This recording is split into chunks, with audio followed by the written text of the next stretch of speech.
नमो भगवते वासुदेवाय।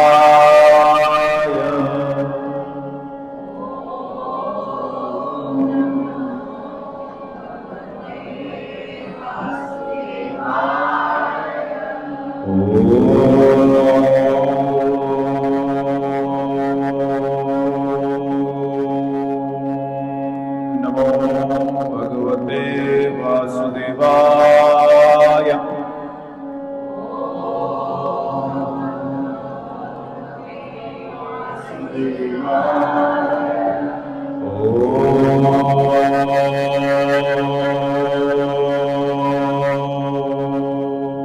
नमो भगवते वासुदेवाय।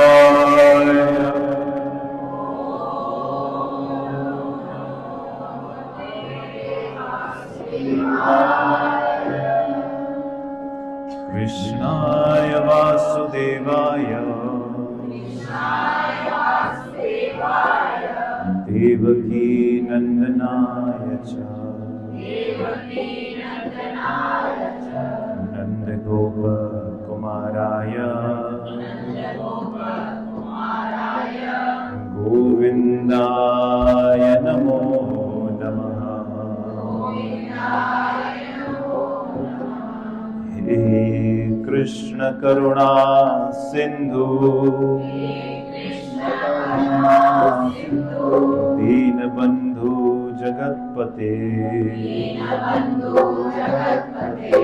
गोपेश गोपीकान्त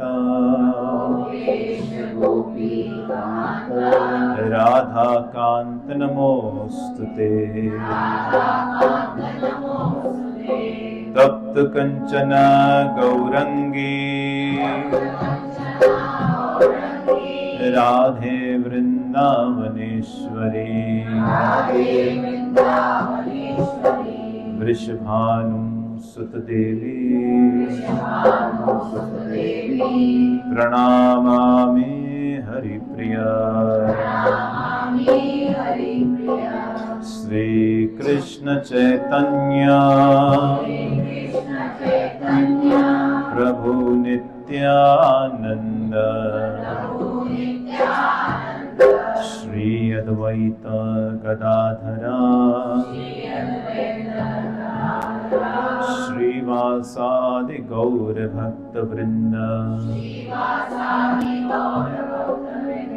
हरे कृष्णा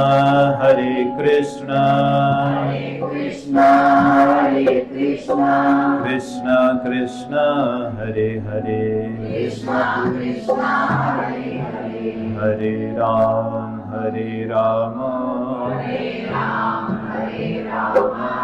राम राम हरे हरे।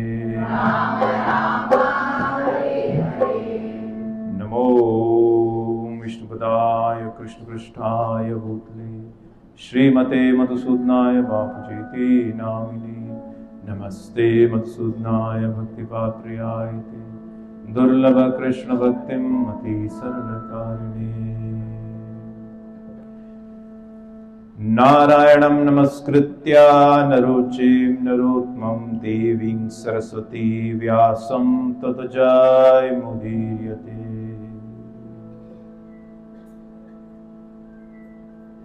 श्री राधे।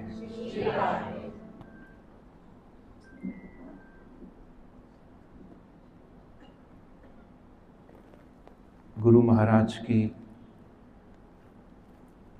और भगवान श्री राधा वृंदावन चंद्र की अत्यंत अनुकंपा, अहेतु की कृपा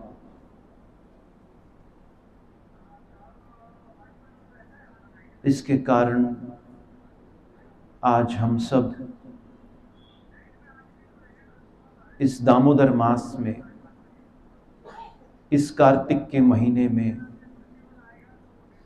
जो साक्षात भगवान का ही रूप माना गया, जिसमें जरा सा भी किया हुआ पुण्य कोटि गुना होकर फल प्रदान करता है। थोड़ा सा भी किया हुआ सत्कर्म अनंत गुना होकर हमें लाभ देता है। ऐसे कार्तिक मास में जिसे आध्यात्मिक उन्नति के लिए बेस्ट सूटेड माना गया है, for the advancement of spiritual knowledge, this month is considered to be the best month.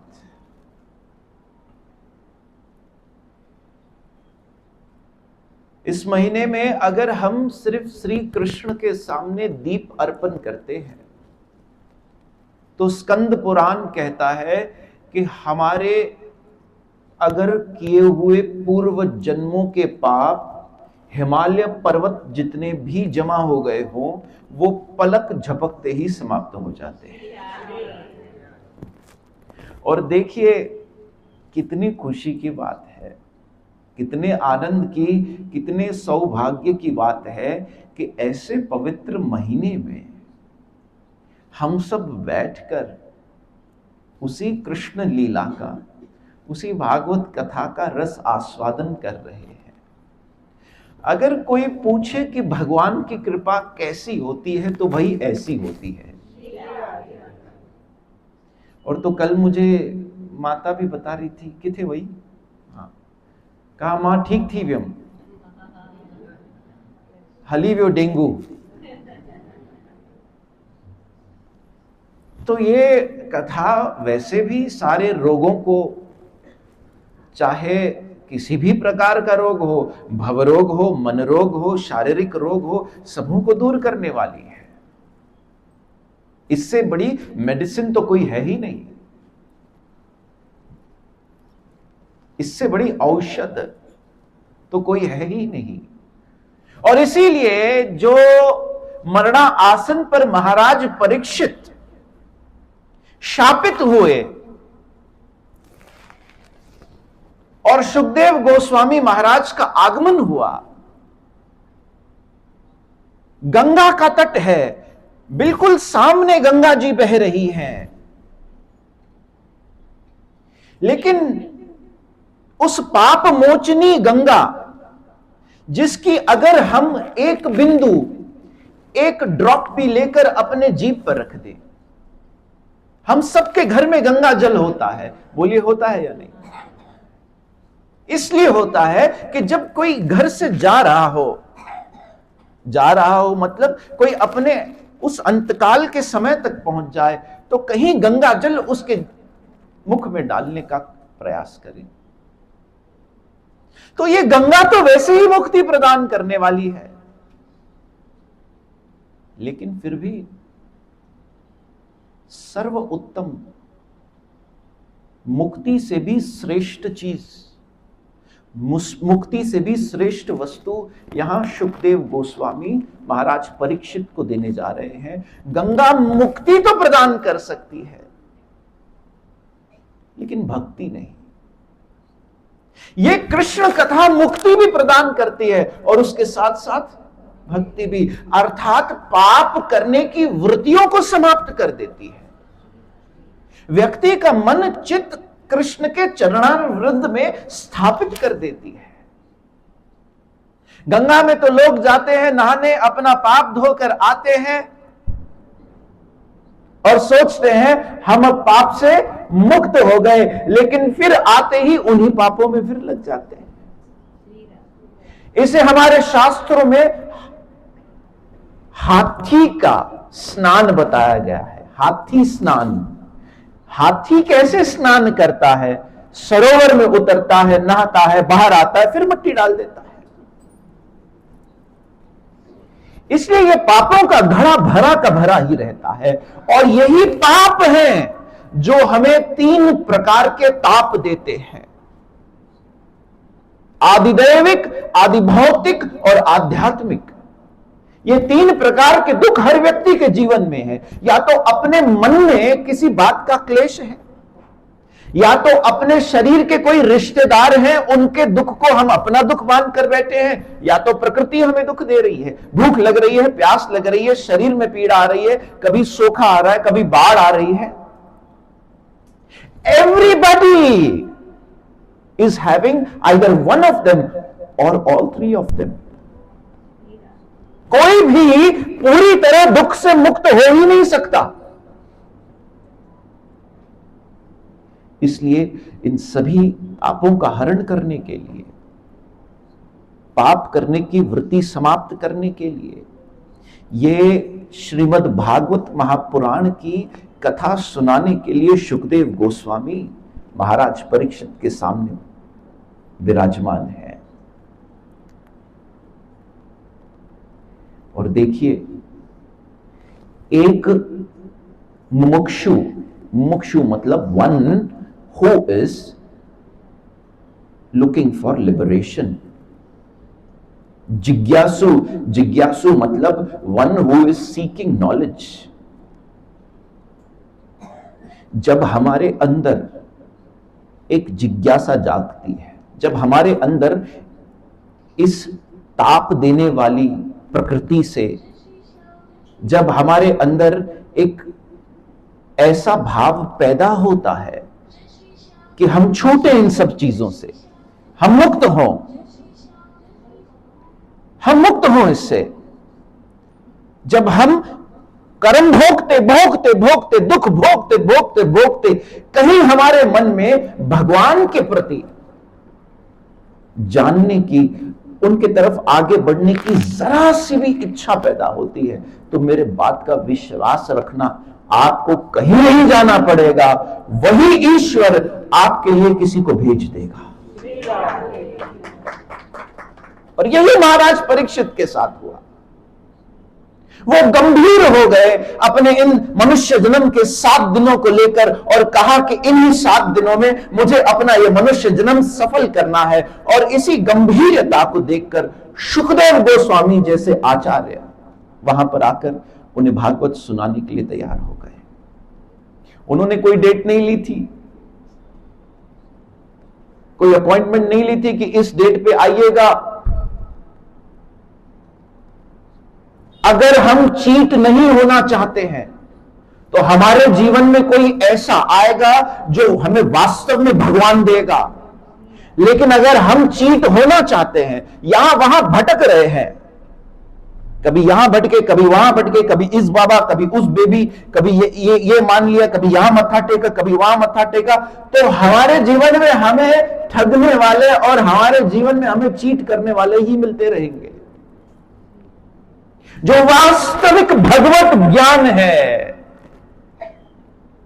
वो लेने की जिज्ञासा करें तो वो भेजेगा, वो व्यवस्था करेगा, सारी वो अरेंज करेगा, क्योंकि वो उसका काम है। उसका काम है अपने बच्चों को जो भटक चुके हैं उसे वापस जन्म मृत्यु से निकालकर अपने पास लाना। इसलिए महाराज परीक्षित सबसे पहला प्रश्न जो पूछते हैं, हम सबके लिए पूछते हैं कि बताइए शुकदेव गोस्वामी जी महाराज कि जो व्यक्ति की मृत्यु इतनी निकट हो उसे क्या करना चाहिए और क्या नहीं करना चाहिए, कैसे जीना चाहिए, उसे क्या जपना चाहिए, क्या पढ़ना चाहिए, क्या नहीं करना चाहिए, यह प्रश्न पूछा। तो सबसे पहले शुकदेव गोस्वामी जी महाराज परीक्षित को कहते हैं कि तुम्हारा जो प्रश्न है वो अपने आप में ही एक बड़ा बेहतरीन प्रश्न है, क्योंकि तुमने ये प्रश्न सिर्फ अपने कल्याण के लिए नहीं, ये प्रश्न लोक कल्याण के लिए, सबके परोपकार के लिए पूछा है। क्योंकि याद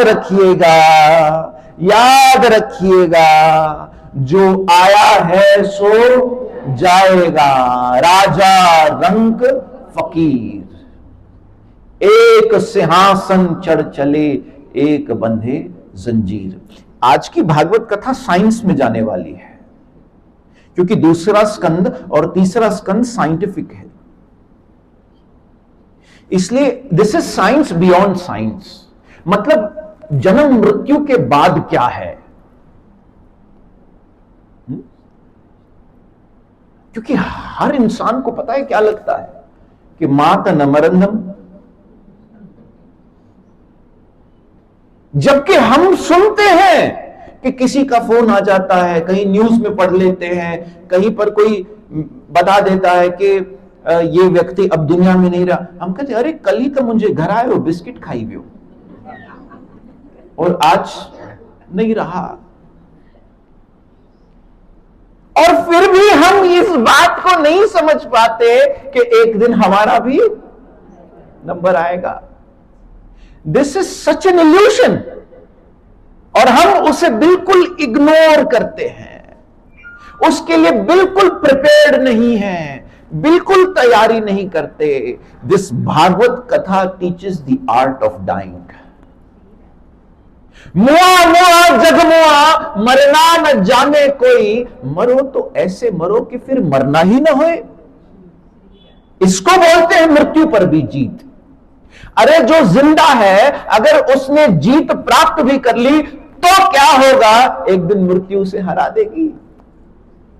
लोग कहते हैं ना, हमने बहुत जीत लिया दुनिया में, हमने बहुत प्रॉपर्टी बना ली, हमने बहुत बिजनेस को एक्सपांड कर लिया, हमने बहुत कुछ जीत लिया दुनिया में। लेकिन रुको, अभी उसका एक पत्ता बाकी है, which will again take away all your possessions, all our achievements within a moment। एक सेकंड, एक क्षण नहीं लगता हीरो से फिर जीरो बनने में। एक बार अकबर के दरबार में बीरबल था और प्रश्न पूछा कि बीरबल बताओ भगवान क्या कर सकता है। बीरबल ने कहा प्रश्न ही गलत है, ये पूछिए कि वो क्या नहीं कर सकता। कहा नहीं नहीं, ये तो तुम बात कर रहे हो, बताओ वो क्या कर सकता है। कहा देखो, आप किसके बारे में पूछ रहे हो, बोलो। भगवान के बारे में, और आप बैठे हो ऊंचे आसन पर। भगवान के बारे में जानने वाला व्यक्ति, उसे नीचे बैठना पड़ता है, और बताने वाले को ऊपर, क्योंकि ज्ञान की जो गंगा है वो ऊपर से नीचे बहती है, तब जाकर वो सागर में मिलती है। तो बीरबल कहता है कि आपको अगर जानना है कि भगवान क्या कर सकता है, तो आपको मेरे जगह पर आकर खड़ा होना पड़ेगा और मुझे वहां आसन पर। कहा कोई बात नहीं, मैं कर लेता हूं। अकबर उतरा, अपने आसन से नीचे आया, बीरबल कूद कर अकबर के आसन पर बैठ गया। बोले बीरबल क्या करते हो, मेरे आसन पर बैठ जाते हो। कहा यही तो दिखाना चाहता हूं कि वो क्या कर सकता है। एक क्षण में तुम्हारे जैसे को मेरे जगह लाकर खड़ा कर सकता है, मेरे जगह को तुम्हारे जगह लाकर खड़ा कर सकता है। वो कुछ भी कर सकता है। एक क्षण में सब गया, हलियो सब। श्री राधे कहिए।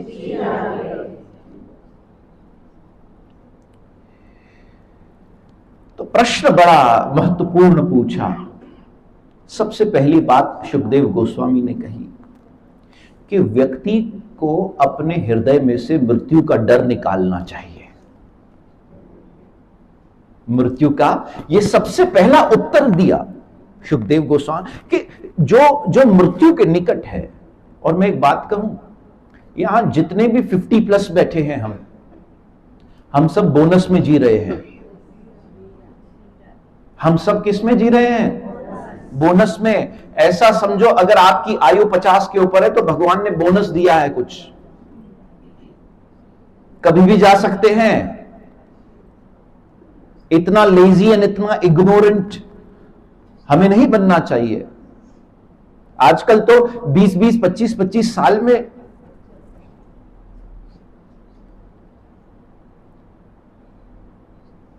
तो कहा कि इस मृत्यु के भय को निकालना चाहिए। फिर बताया कि यह भय क्यों होता है, जानना है यह भय क्यों होता है। अरे लोग कभी कभी ऐसे अहंकार में कहते हैं नहीं नहीं हम तो मृत्यु से नहीं डरते, लेकिन जब वही लोग किसी को मरता हुआ देखते हैं ना। अरे इंसान को तो छोड़ दीजिए, अगर वो रास्ते पर किसी पशु को कार के नीचे आता हुआ मरता हुआ देखते तो आंखें बंद कर देते। तो इस गलत फहमी में मत रहना कि हम मृत्यु से नहीं डरते। ये जब मृत्यु सामने आती है ना तो बड़े बड़े की आंखें फटी की फटी रह जाती है। ऐसा भयंकर रूप दिखता है, ऐसा भयंकर रूप दिखता है कि लोगों की कभी कभी विष्ठा निकल जाती है, मुंह खुला रह जाता है, बड़ी भयंकर। तो कहा कि इस भय को कैसे मिटाएं। कहा यह भय होता क्यों है पहले तो सुखदेव गोस्वामी जी कहते हैं क्योंकि लोग पूरा जीवन व्यर्थ है, व्यर्थ व्यर्थ व्यर्थ गवाते हैं सिर्फ खाने पीने और सोने में। चार पैर धंधो कियो, चार पैर गयो सोई, राम नाम पल भर न लियो, मुक्ति कहां से होई। He is continuously engaged in foolish activities, in those actions। इसीलिए गुरु नानक देव जी ने कहा भई प्राप्त मानक देहिया, गोविंद मिलन की यही तेरी प्रिया। और अभी समय है गोविंद से मिलने का, तुम कहां व्यर्थ गंवा रहे हो, ये भूल कर बैठे हो सब। और फिर काल उस व्यक्ति को देखकर हंसता है जो व्यक्ति सारा दिन निकाल देता है खाने में, सोने में, घूमने में, परिवार के साथ बैठ के हंसी मजाक करता है, कभी झगड़ा करता है, कभी रोता है, कभी हंसता है, कभी खाता है, सोता है। अरे भाई हरि नाम तो लिया ही नहीं, गोविंद का नाम नहीं आया, राम नाम मुख पर नहीं आया। कहा ये जो डर है ये धीरे धीरे अंदर बिल्डअप होता है, और कब से होता है हमें पता नहीं चलता। जैसे मैं आपको एक बात बताऊं, एक बच्चा जिसने स्कूल में कोई शरारत की है वो स्कूल जाने से डरता है या नहीं, बोलिए ना। या एक बच्चा जिसने सारा साल पढ़ाई नहीं की, उसे सबसे ज्यादा डर कब लगेगा, जब लास्ट में उसके एग्जाम्स नजदीक आने लगेंगे तो धीरे धीरे धीरे धीरे धीरे करके वो डर बढ़ने लगेगा। मानते हो इस बात को? वो सारा साल तो मस्ती कर लेगा, लेकिन जब एग्जाम्स की डेट नजदीक आएगी तब अंदर उसका डर बाहर आएगा। मुझे तो आज भी डर लगता है एग्जाम से। कोई एग्जाम की बातें भी करता है, उस दिन वो बता रही थी मेरे बच्चों के एग्जाम, मुझे डर लग रहा था क्योंकि मैं तो पढ़ता ही नहीं था एग्जाम।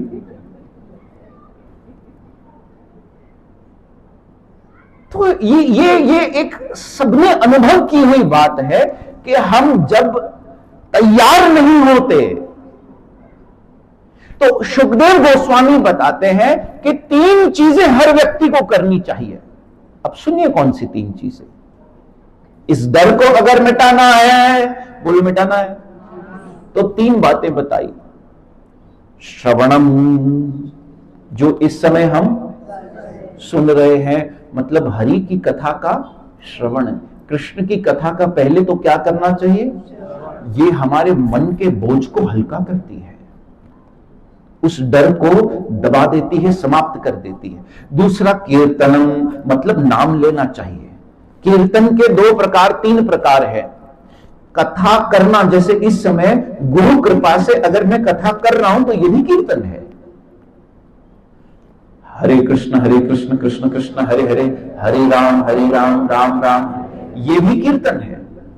और कीर्तन सिर्फ ढोलक करताल मृदंग से नहीं, जब हम जप करते हैं वो भी सूक्ष्म कीर्तन है, शांत कीर्तन है, लेकिन वो भी कीर्तन है। तो श्रवणम, कीर्तनम और स्मरणम, ये 3 बातें कही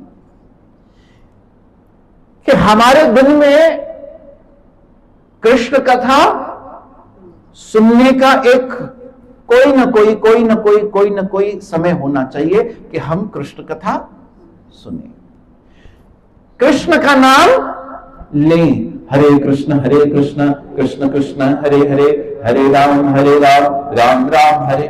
आप चलते चलते लीजिए, क्योंकि यहां सुखदेव गोस्वामी कहते हैं कि महत्वपूर्ण है अंते नारायणम स्मृति ही, क्योंकि जिसने आज किया है। अच्छा, मैं तीसरी बात बता दूं। पहला श्रवणम, दूसरा कीर्तनम। अब मान लीजिए हमने कथा सुनने के लिए, मान लीजिए अगर अब तो रोज कथा हो रही है तो आप तो रोज सुन रहे हो, जिस दिन कथा नहीं हो रही उस दिन आपने व्हाट्सएप पर ऑडियो सुन लिया, तो उस दिन भी आपने श्रवण किया। टेक्नोलॉजी आज है। अब देखिए, श्रवण तो हो गया, कीर्तनम अब ये आपके ऊपर है। आपके पूरे दिन में आपने समय निकाला कि हम कब हरे कृष्ण महामंत्र का जप करेंगे। और दामोदर महीने से बेहतर महीना आपके जीवन में नहीं है कि जब आप ये संकल्प ले लो कि हम आज से हरि नाम का जप आरंभ कर देंगे, कृष्ण नाम का जप शुरू करेंगे। हरे कृष्ण कृष्ण कृष्ण हरे हरे, हरे राम राम राम हरे। ये सारा उल्टा भाग्य ऐसा सीधा होगा, ऐसा सब पूरा जीवन पलट जाएगा कि आपने भी कभी सोचा नहीं था कि इतना सुख जीवन में, इतना आनंद जीवन में हो सकता है क्या। You will enjoy the highest quality of life, जिसके लिए मनुष्य को बनाया गया है। मनुष्य जिसका मन ईश्वर में लगे वही मनुष्य। इतना आनंद जीवन में आ जाएगा कि आप सोचोगे कि ये सारे दुख कहां चले गए। वो होंगे फिर भी आपको सताएंगे नहीं। श्रवणम कीर्तनम। अब बाकी समय स्मरणम। आप अपने दिन के जो भी कार्य कर रहे हो, जैसे कुछ लोग मुझे पता है ऑफिस से आते हैं, यहां मैं भी ऑफिस से आता हूं। आप सोचिए कितना जल्दी मुझे ट्रांजिशन करना पड़ता है, कैसे माइंडसेट को ठका करके बदलना पड़ता होगा। लेकिन बाहर से लगता है बदल रहा हूं, लेकिन अंदर से नहीं होता, क्योंकि स्मरणम चालू है। इसलिए जब हम अपने दिन के कार्य करें उसमें स्मरणम चलते रहना चाहिए। स्मरणम माला हम अगर 1 घंटा कर रहे हैं तो बाकी के 23 घंटे स्मरण होगा। इसी को कहते हैं श्वास श्वास समरो गोविंद, मन अंतर की उतरे चिंद। तो कहा ये 3 चीजें करनी चाहिए। ये उसके अंदर से मृत्यु का भय समाप्त कर देती है, उसे तैयार कर देती है। जैसे अगर मैं आप लोगों से पूछूं 12 खड़ी बताओ, आती है दादा 12 खड़ी? अच्छा बताओ, चलो हाँ सिंधी में बताओ। अलप बेड़ी, बस बस बस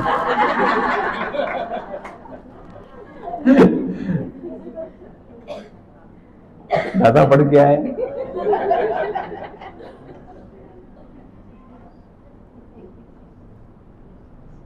और किससे पूछूं? ये तो बच्चों को पढ़ाती है। तो ये जो भी बच्चों को पढ़ाते हैं, अच्छा एक छोटे बच्चे को पूछो 7 की टेबल, तो वो कैसे बताएगा? हाँ, लेकिन आपको पूछूं सपना माता, तो हम कैसे बताएंगे? सोच के। क्यों ऐसा फर्क क्यों है? क्यों ऐसा फर्क? क्योंकि वो रोज उसे प्रैक्टिस कर रहे हैं, एक अभ्यास चल रहा है उनका। ऐसे ही जब अभ्यास हो जाता है हमें हरिनाम का, तभी अंते नारायणम स्मृति। जब हम रोज करने लगेंगे। इसलिए मैं हमेशा कहता हूं, हमारे लिए ये भागवत 7 दिन की कथा नहीं है, हमारे लिए भागवत अथाह है। It has no limitations. हम तो करते रहेंगे जब तक इस शरीर में प्राण चल रहे हैं। तो ये 3 बातें महाराज परीक्षित को बताई गई।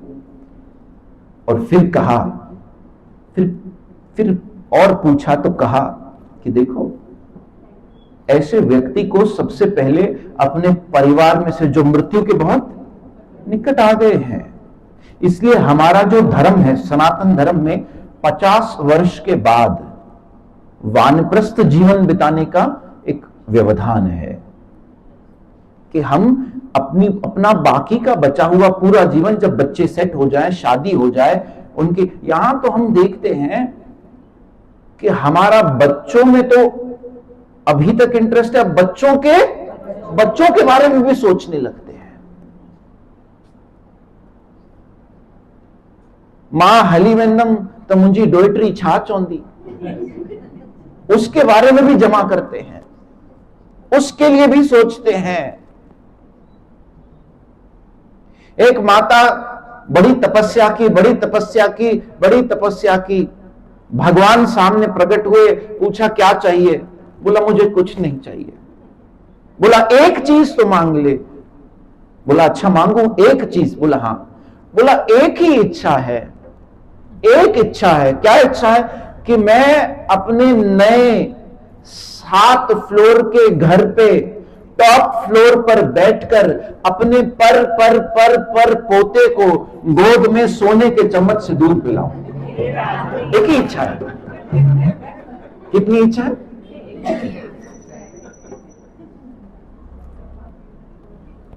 मन से ये दुनिया की बातें निकलती ही नहीं है। और देखिए मृत्यु सबको सिग्नल देती है।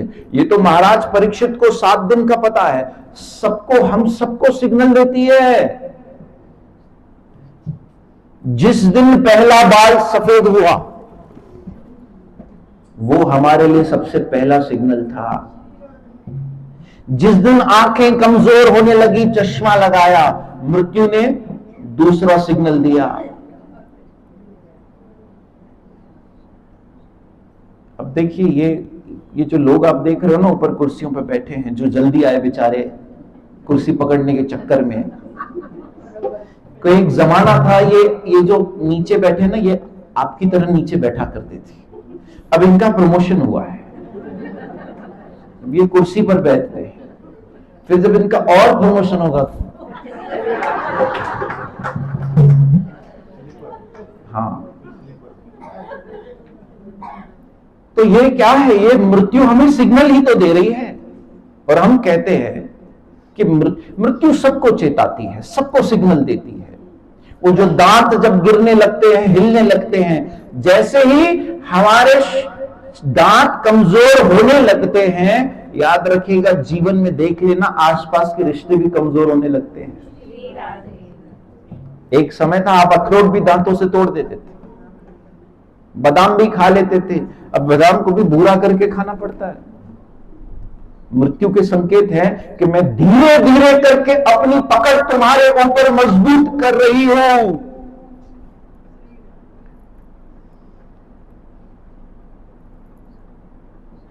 इसलिए सुखदेव गोस्वामी जी ने आगे first step to self realisation, पहला कदम बताया, श्रवणम, बोलिए, कीर्तनम, स्मरणम, कि कृष्ण की कथा का श्रवण करो,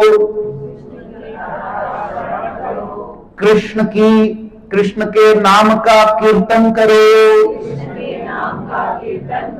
और कृष्ण की लीलाओं का स्मरण करो। This is the first step to self realisation, पहला कदम। और वास्तव में इसी में अपने आप को पुष्ट करना अंतिम लक्ष्य है।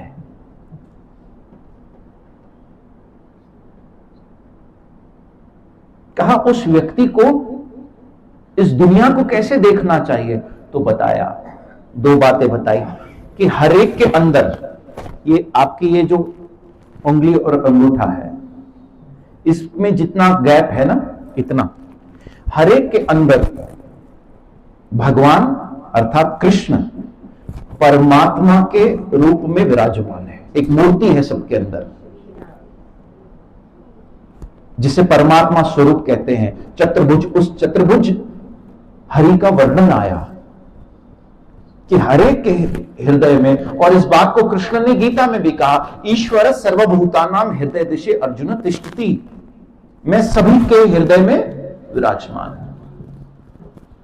और इसे कठोर उपनिषद में भी बताया गया कि जैसे एक डाल पर दो पक्षी रहते हैं, एक पक्षी फल खाने में व्यस्त है और एक का मुंह दूसरी तरफ है, दूसरा पक्षी जो है उस फल खाते हुए पक्षी की तरफ देख रहा है कि भाई तुम मेरी तरफ कब मुड़ेगा। ऐसे ही हमारे अंदर एक परमात्मा है और एक आत्मा है, और वो परमात्मा हमें अंदर से गाइड भी करना चाहता है कि मेरी तरफ आओ, हरि कथा की तरफ आओ, हरि कीर्तन की तरफ आओ, लेकिन हम बिजी हैं उस दुनिया के फल को, अर्थात अपने कर्मों के सुख दुख को चखने में। वो वेट कर रहा है ये कब मेरी तरफ मुड़ेंगे। ये एक एनालॉजी बताई गई है उपनिषद में। फिर शुकदेव गोस्वामी जी ने कहा कि पूरे जगत में किस तरह से भगवान विद्यमान है। विराट पुरुष के रूप का वर्णन आया कि ये जो चंद्रमा और सूर्य है ये भगवान की आंखें हैं, ये जो पेड़ हैं ये भगवान के रूहें हैं, ये जो नदियां हैं ये भगवान की नसें हैं। एक विराट रूप, वही विराट रूप जिसे अर्जुन को कृष्ण ने गीता में दिखाया था, दर्शाया था।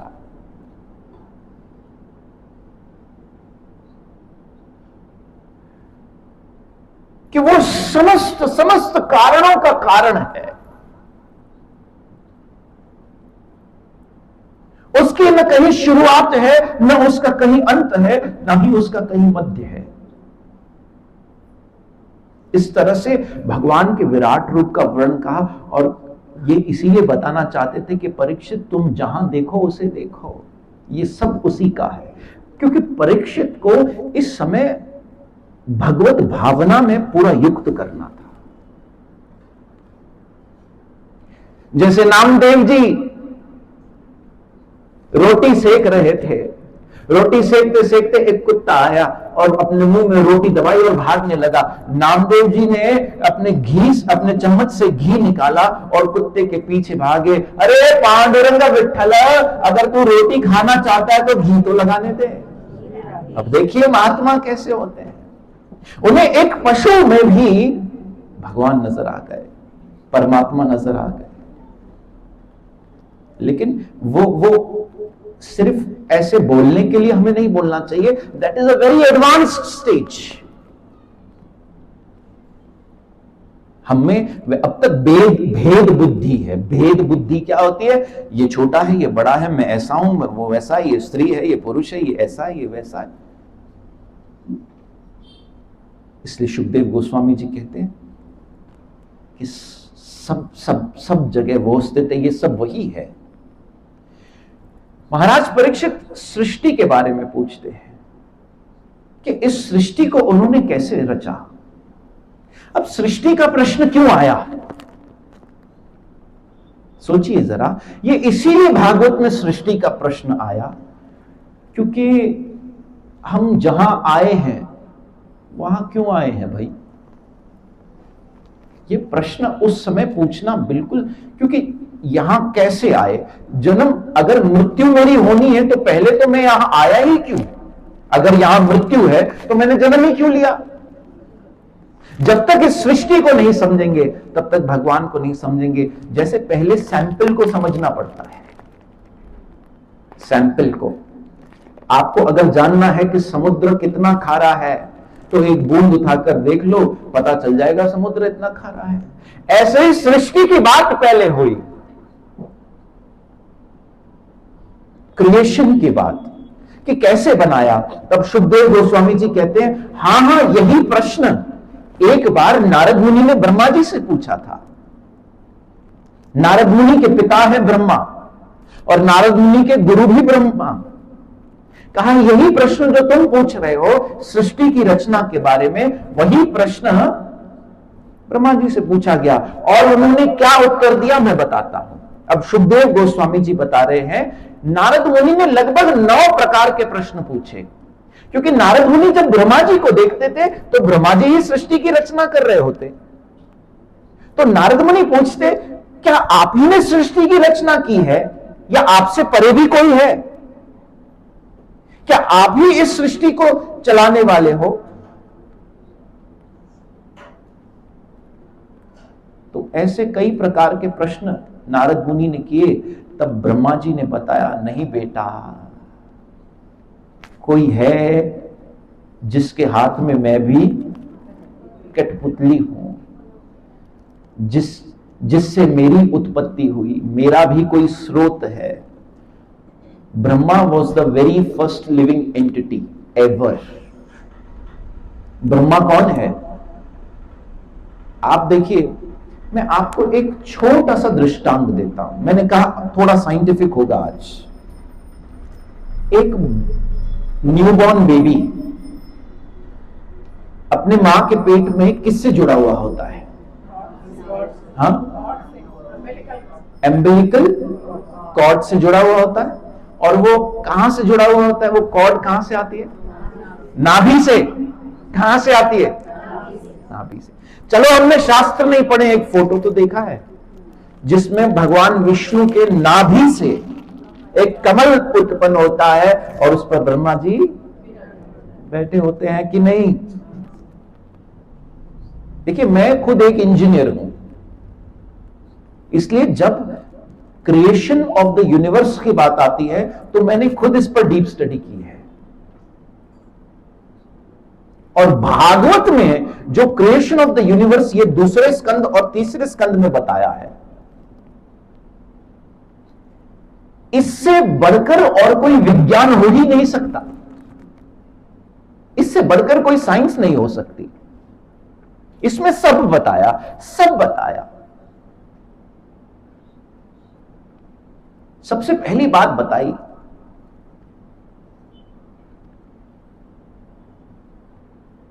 कि हे नारद मुनि, मुझसे पहले सिर्फ वो था, क्योंकि उसी ने मुझे बताया। और वो कौन है? कृष्ण, जिसके लिए हमने पहला मंगलाचरण श्लोक जो पढ़ा, जिसने कहा तेने ब्रह्म हृदय आदि कवये, कि सबसे पहला ज्ञान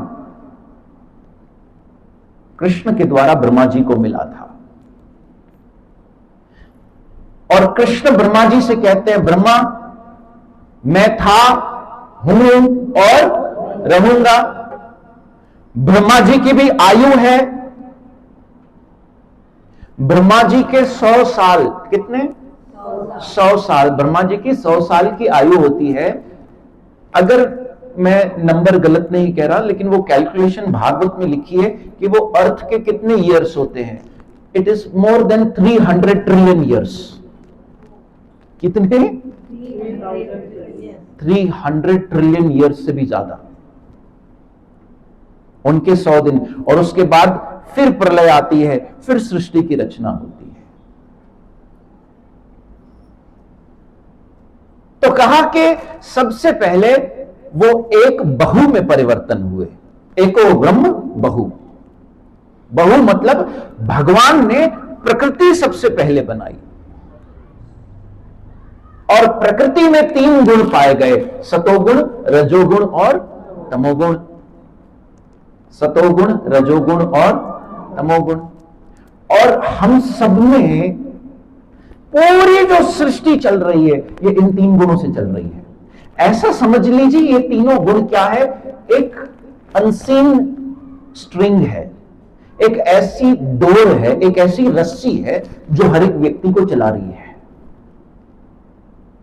सत्वगुण, जैसे इस समय हम सब सतोगुण में हैं, बैठे हैं आराम से, सत्संग में कथा सुन रहे हैं। इमीडिएटली एक व्यक्ति का कॉल आ गया, जिससे आप सबसे ज्यादा, जिसका कॉल आते ही हम सोचते हैं कि फोन ही फेंक दे। आप उसी समय सतोगुण से रजोगुण में चले जाओगे, और फिर जब गुस्सा आ जाएगा तो वो रजोगुण तमोगुण में हो जाएगा। देखिए, वो उस रस्सी ने अपना काम किया, हमें एक गुण से दूसरे गुण, दूसरे गुण से तीसरे गुण ले गई, लेकिन हमें पता नहीं चला। तो ये प्रकृति के 3 गुण हैं। और फिर सबसे पहले आकाश बना। क्या बना? इस सृष्टि की रचना में आया। देखिए, मैं इतना सरलता से आपको करके बता रहा हूं, ये आप भागवत में जाकर पढ़ोगे तो कुछ नहीं समझ में आएगा, और शायद कई लोग तो पढ़ेंगे भी नहीं। 5 तत्वों का निर्माण हुआ, पंच तत्व जिसे कहते हैं, जिसे ग्रॉस एलिमेंट्स कहते हैं। आकाश, और आकाश किससे बना? आकाश तमोगुण से आकाश बना, तमोगुण से आकाश बना। और आकाश से बनी वायु, आकाश से बनी वायु, वायु से बनी अग्नि, अग्नि से बना जल, और फिर जल से बनी पृथ्वी। ये 5 तत्व ऐसे निर्माण हुए, 5 एलिमेंट्स ऑफ द नेचर जिसे कहते हैं। और फिर 3 सूक्ष्म तत्व बने, मन, बुद्धि और अहंकार। ऐसे एक पृथ्वी की, एक सृष्टि की रचना तो हो गई इन तत्वों से। लेकिन अब सृष्टि में प्राण नहीं आए थे, एक्टिव नहीं हुई थी मैटर। देखिए, 2 बातें हैं, एक मैटर और एक स्पिरिट। एक होता है मैटर, ये क्या है? मैटर। ये क्या है टेबल? मैटर। और हम क्या हैं? किसे किसे आप स्पिरिट कह रहे हो? हमारे पास भी दोनों है, एक है मैटर जो है, और उससे चलाने वाली स्पिरिट। मतलब जो स्पिरिट है वो मैटर से ज्यादा शक्तिशाली है। समझ गए? और इसी बात को गीता में भगवान ने परा और अपरा शक्ति के रूप में बताया है। Superior energy and inferior energy. यूं समझ लो, एक ज्यादा शक्ति और एक निम्न शक्ति, बड़ी शक्ति और एक छोटी शक्ति। तो हम सब मैटर से ये शरीर बना है, लेकिन इसे चलाने के लिए प्राण तो चाहिए, और प्राण क्या है? वो कृष्ण का अंश है। तो पृथ्वी सृष्टि की रचना हो गई, तत्वों की रचना हो गई। अब यहां सबसे पहले ब्रह्मा जी बताते हैं कि भगवान, अब यहां पर विष्णु 3 प्रकार के बताए गए भागवत में। हमने कितने विष्णु सुने हैं? एक ही। लेकिन भागवत में 3 प्रकार के विष्णु बताए गए जो कृष्ण के अंग से प्रकट हुए। श्री कृष्ण ने अपने भीतर से 3 प्रकार के विष्णु को प्रकट किया। आपको आश्चर्य लग रहा होगा सुन के, क्योंकि हमने आज तक ये कथाएं सिर्फ टीवी सीरियल्स में सुनी देखी हैं, इसलिए वहां तो ये सब नहीं बताते। गर्भोदक्षाई विष्णु, क्षीरोदक्षाई विष्णु और महाविष्णु, ये 3 विष्णु बताए। और सबसे पहले बात की गर्भोदक्षाई विष्णु की, जिसके नाभि में से वो कमल के फूल की उत्पत्ति हुई और उससे ब्रह्मा का जन्म हुआ। तो ब्रह्मा जी बता रहे हैं मेरा जन्म ऐसे हुआ, लेकिन ब्रह्मा जी ने कहा मैंने उस कमल के फूल का छोर, मतलब उसका अंत ढूंढने की कोशिश की, 1000 साल तक ढूंढता रहा, लेकिन मुझे नहीं मिला। फिर मैं बैठ गया और मुझे समुद्र की आवाज सुनाई दी, तप तप तप तप। मतलब मुझे लगा वो क्षीर सागर के तट से मुझे तपस्या करनी चाहिए। फिर ब्रह्मा जी तपस्या ध्यान में लगे और तब जाकर उन्हें भगवान के दर्शन हुए और उन्हें सारा ज्ञान प्रदान किया गया कि इस सृष्टि की रचना आगे कैसे करनी है, जो 3रे स्कंद में आएगी।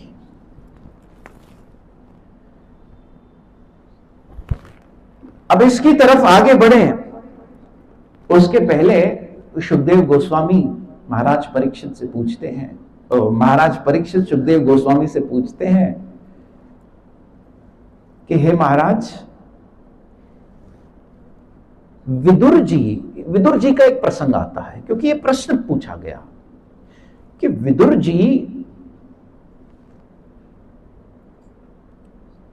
पांडवों के राज्य को छोड़कर तीर्थ स्थान क्यों चले गए? तब शुकदेव गोस्वामी जी उन्हें सुनाते हैं विदुर की कहानी। कहते हैं कि जब महाभारत का युद्ध समाप्त हुआ तो विदुर एक दिन धृतराष्ट्र के पास बैठकर उन्हें समझा रहा था। क्या समझा रहा था? धृतराष्ट्र अर्थात वो जिसके आंखों पर, जो अंधा है, और गंधारी वो जिसके आंखों पर पट्टी लगी है। तो धृतराष्ट्र के बारे में शुकदेव गोस्वामी जी कहते हैं कि धृतराष्ट्र डिनोट्स और रिप्रेजेंट्स स्पिरिचुअल ब्लाइंडनेस।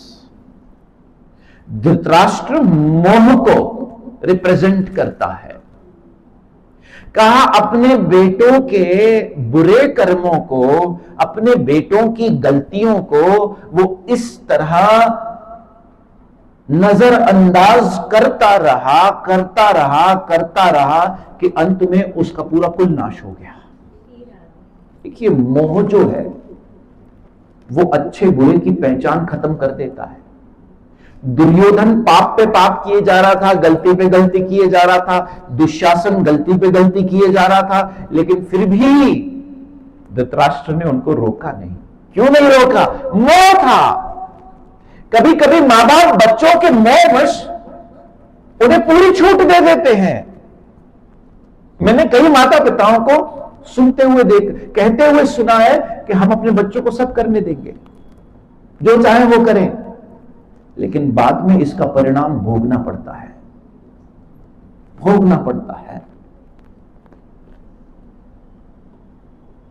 कभी कभी मोहवश माता पिता ये भी नहीं जानते कि उनके खाने के लिए अच्छा क्या है। वो सोचते हैं कि नॉनवेज खिलाना, अंडे खिलाना, ये तो उन्हें पौष्टिकता देगा, प्रोटीन देगा, लेकिन उन्हें नहीं पता वो अपने बच्चों की आत्मा को नरक की तरफ भेज रहे हैं। ब्रह्म हत्या का पाप उनके सर पर डाल रहे हैं। मोह ही तो है ये, जिससे वो नहीं समझ पाते कि अच्छा क्या है, बुरा क्या है। और यही धृतराष्ट्र को डिनोट करता है। धृतराष्ट्र आंखों से अंधा था, इसलिए कभी सही गलत देख ही नहीं पाया अपने बच्चों का, और अंत में सब समाप्त हो गया। विदुर समझाते हैं धृतराष्ट्र को कि कृष्ण संविधान जा चुके हैं, राज्य युधिष्ठिर को देकर गए हैं, आप फिर भी यही हैं। आप क्यों तीर्थ नहीं चले जाते? क्यों इस उम्र में भी आप राज्य में बैठकर इस राजगादी को संभालना चाहते हैं? क्यों आप हरिनाम नहीं करते? क्यों आप अपने अंतिम समय में, अपनी लास्ट इनिंग्स में वो करके जाना चाहते हैं जो करना चाहिए? यह सुनकर दुर्योधन को बड़ा गुस्सा आया और विदुर को कहा, अरे विदुर, तुम एक दासी के बेटे होकर इस महल में क्या करे हो? जाओ, निकल जाओ यहां से। कितना बड़ा अपमान एक महात्मा का। लेकिन भागवत में आया कि विदुर को बुरा नहीं लगा। भला हुआ मेरी मटकी फूट गई, मैं पनिया भरण से छूट गई। अच्छा हुआ दुर्योधन ऐसा कहा तुमने, क्योंकि अब मैं चला जाऊंगा इस महल से, हस्तिनापुर से। अब मेरे जाने का समय आ गया है। कभी कभी किसी के कड़वे शब्द सुनकर सोचिए कि क्या ये शब्द वाकई में मेरे लिए कहे गए हैं और उससे अपने जीवन को परिवर्तन कर सकते हैं, तो क्यों नहीं? विदुर को बुरा नहीं लगा, अपमान किया सबके सामने, लेकिन विदुर जब अपने कक्ष में आया तो मुस्कुराता हुआ आया कि ठाकुर, शायद उस दुर्योधन के अंदर बैठकर तू ही कह रहा था कि चला जा तीर्थ। याद रखिए, जब कोई हमें अपमानित करे, लोग पूछते हैं ना कि हम कैसे अपने उस अपमान को सहन करें, कैसे उन कड़वे वचनों को सहन करें। सुनकर ये समझ लीजिए, अपने आप को समझा लीजिए कीजिए कि कहीं ना कहीं भगवान हमारा इनसे मोह निकाल रहे हैं, इनसे भी हमारा मोह निकाला जा रहा है। इसलिए विदुर ने कहा, भली अच्छी बात है। चले गए वो तीर्थ यात्रा पर, तीर्थ यात्रा पर जाकर बैठे, वहां उनकी मुलाकात हुई उद्धव से। अब दो भक्त अगर साथ में बैठेंगे ना तो कृष्ण की ही बातें करेंगे। उद्धव बड़ा खुश हुए, विदुर भी बड़ा खुश हुए कि चलो मुझे कृष्ण की बातें करने वाला कोई मिल गया। मैं आप सबसे भी कहता हूं, प्लीज मिलो तो कृष्ण की बात। मैंने अपने जीवन में बहुत कम ऐसे लोग देखे हैं, बहुत कम, जिनको कृष्ण की बातें करने में बड़ा मजा आता है। और मेरी ऐसे ही लोगों से बनती है, सच बताऊं। बोधयस्त अरसपरम, गीता में कृष्ण कहते हैं कि मेरे भक्त मेरे बारे में बात करके बड़ा आनंदित फील करते हैं। और कृष्ण के बारे में बात करना सबसे बड़ा मौन है। समझिए इस बात को, कृष्ण के बारे में बात करना सबसे बड़ा मौन है, क्योंकि आपने दुनिया के किसी भी विचार के बारे में चिंतन ही नहीं किया, सिर्फ कृष्ण की बातें हुई। तो विदुर और उद्धव जी कृष्ण की बातें, वृंदावन की लीलाएं बता रहे हैं। यह सुनकर विदुर जी को बड़ा आनंद आ रहा है, क्योंकि उनके चेहरे पर वो खुशी नजर आ रही है। कृष्ण की बातें हमें क्या देगी? खुशी देगी, खुशी आएगी अंदर से। और ऐसे में एक बड़ी सुंदर कथा विदुर जी ने बताई कि एक बार हस्तिनापुर में दुर्योधन ने कृष्ण को शांति दूत बनकर बुलाया। शांति का प्रस्ताव रखने के लिए स्वयं द्वारकाधीश आने वाले थे और पूरे हस्तिनापुर को सजाया गया था। बड़े बड़े राजा महाराजा आए थे कृष्ण का स्वागत करने के लिए। हीरे के हार, मोतियों के हार लेकर खड़े थे। एक दोनों तरफ से सारे रास्ते को सजाकर बड़ी श्रृंखला में हाथी, घोड़े, सैनिक सब खड़े थे। दुर्योधन ने 56 भोग का आयोजन किया था। दुर्योधन का एजेंडा जो था वो पॉलिटिकल था, क्योंकि उसके पहले उसने मीटिंग बुलाई थी और सबको कहा था, देखो जो दुर्योधन की अलायंस थी उसमें मीटिंग हुई थी कि देखो युद्ध तो हमें करना है। बस किसी तरह ये कृष्ण को, ये जो द्वारकाधीश आ रहा है शांति दूत बनकर, किसी तरह इसको खुश करना है ताकि ये हमारी तरफ रहे। लेकिन वो जानते नहीं थे इसको अपनी तरफ करना इतना आसान नहीं है बच्चों। इसीलिए बड़े बड़े शेफ से 56 भोग बनाकर सजा धजा कर रखा। और विदुर और उसकी पत्नी, जो कृष्ण को बिल्कुल बाल, वृंदावन, विदुर की जो पत्नी थी वो ब्रजवासी थी, बचपन से जानती थी। अब वहां तो वो धेनु चराता था, हुर्र हुर्र हुर्र गायें चराता था। ए कामधेनु, ए नंदिनी, ए सुरभि, गायें भगाता था, कभी पूंछ पकड़ता था, कभी माखन, कभी यहां, कभी बंदरों के साथ खेलता था। लेकिन अब वो कौन बन गया है? अब तो द्वारकाधीश, सोने का रथ, सोने की नगरी, सोने का मुकुट, सब सोने का हो गया है। इतने राजा महाराजा आए हैं उसका स्वागत करने के लिए। अब कहां वो ठाकुर, कहां वो द्वारकाधीश हम तक पहुंचेगा, हम उस तक पहुंचेंगे। इसलिए बेचारे कहीं दूर कोने में खड़े थे। और वैसे भी जो सिक्योरिटी थी वो उन्हें आगे आने दे नहीं रही थी, कहीं पीछे कोने में खड़े थे। जैसे ही द्वारकाधीश का रथ आता है, स्वर्ण रथ देखकर सभी जय जयकार करने लगते हैं, जय द्वारकाधीश, जय द्वारका नाम। ऐसे हीरे, मोती, फूल, सब कुछ श्री कृष्ण के चरणों में न्योछावर हो रहा होता है। ढोल, ताशे, नगाड़े बज रहे हैं, शंख बज रहे हैं, ब्राह्मण स्वस्तिक वाचन कर रहे हैं, चवर ढुलाने वाले दास दासियां खड़े हैं। लेकिन कृष्ण की जो नजरें थी वो नीची थी। किसी की तरफ नजर उठाकर देख ही नहीं रहे, क्योंकि कृष्ण जानते थे कि मेरी अगर कृपा दृष्टि पड़ेगी तो उसी पर पड़ेगी जो मेरे पास व्यापार लेकर नहीं बल्कि अपने दिल में प्यार लेकर आया है। ये तो सब बाहर का चमक धमक है। अब उस भीड़ में विदुर और उसकी पत्नी को कृष्ण नजर तक नहीं आ रहे हैं, दूर कहीं कोने में खड़े हैं। लेकिन ऐसे में कृष्ण अपना रथ उसी तरफ ले जाने के लिए कहते हैं जहां विदुर और उसकी पत्नी कोने में खड़े हैं। विदुरानी अपने पति विदुर से कह रही है कि ये कन्हैया जब छोटा था तो कैसा था, गोद में आता, खेलता, कहता था मैया माखन दे, काश अभी भी ये हमारे घर आकर थोड़ा कुछ खा ले, थोड़ा बैठे बातें करे। दोनों आपस में ही बातें कर रहे हैं, कृष्ण तो नजर भी नहीं आ रहे। लेकिन देखिए मेरे ठाकुर कितना दयालु है, सारे भीड़ को चीरता हुआ वो रथ वहीं जाकर खड़ा हो गया जहां पर विदुर और उसकी पत्नी विदुरानी थी। पहली बार कृष्ण ने नजरें उठाई, रथ से नीचे उतरे और विदुरानी को देखकर कहा, काकी मैं तुम्हारे घर आ रहा हूं, भोजन बनाओ।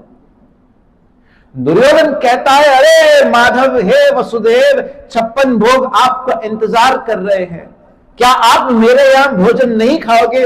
दुर्योधन, मैं भोजन का भूखा नहीं हूं, मैं 56 भोग का भूखा नहीं हूं। खाया उसके यहां जाता है, सिर्फ 2 तरीके से खाया जाता है, या तो कोई बड़ा प्रभावित करने वाला व्यक्ति हो तो वो कहे तो खा ले उसके यहां, भाई खाओ ये तो खा ले, या किसी के जीवन में जरा कोई कमी हो, खुद को खाने के लिए ना हो तो कोई दे दे खाने के लिए तो खा ले, मतलब जीवन में खुद के अभाव हो। दुर्योधन, मैं न किसी के प्रभाव से खाता हूं न अभाव से खाता हूं, मैं खाता हूं तो अपने भक्त के भाव से खाता हूं। दुर्योधन को मेवा त्यागो,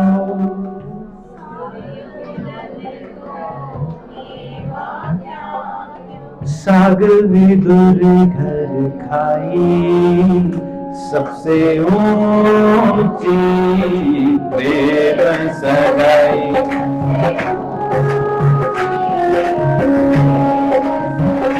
सबसे ऊंची प्रेम सगाई।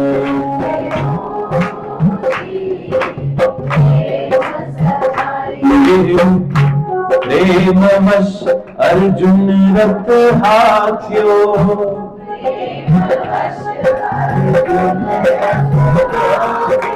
प्रेमवश अर्जुन रथ हाक्यो,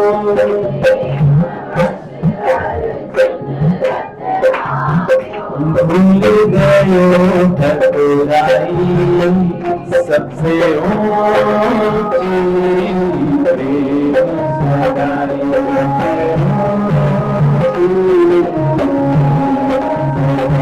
सबसे प्रेम सगाई।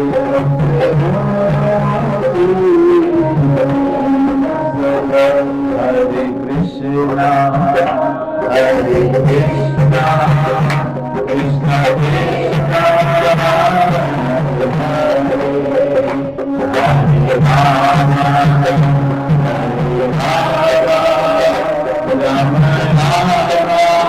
राम राम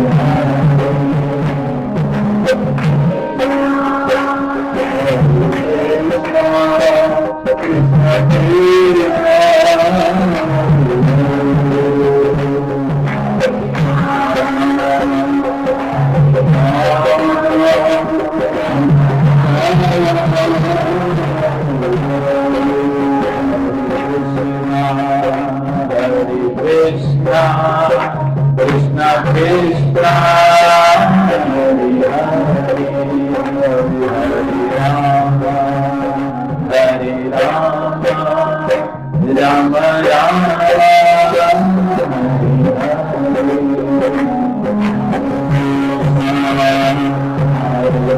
हरे Hare